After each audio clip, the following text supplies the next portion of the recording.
দেখো বন্ধুরা, তার কাণ্ডটা দেখো। এখন বাজে 11:12 আর এখন আমার দেখি সাজাতে বসছে কেন? দাঁড়াও না, মানে লক্ষ্মী বউ, না সাজালে ভালো লাগে? এইগুলোই তো আছে, এইগুলো দেখো, আমার এইগুলোই তো সব থেকে সুন্দর। এইগুলো বললে আর কিছু লাগে তোমরা বলো? দাঁড়া দাঁড়া, তোমার কত সুন্দর লাগবে তুমি জানো না। দেখেছো, আরেকটা জিনিস আছে, কাজল বের করেছে আবার। আমার একটা মিষ্টি বউ, না সাজালে ভালো লাগে? দেখেছো? দাঁড়া, আমি সাজিয়ে দিচ্ছি।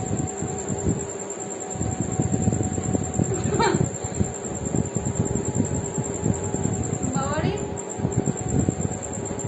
হয়েছে হয়েছে হয়েছে হয়েছে হয়েছে হয়েছে। খুশি? দেখো, আমার এইগুলো থাকলে আমার আর কিচ্ছু লাগবে না, আমার কিচ্ছু লাগবে, আমার এইগুলোই সব থেকে প্রিয়।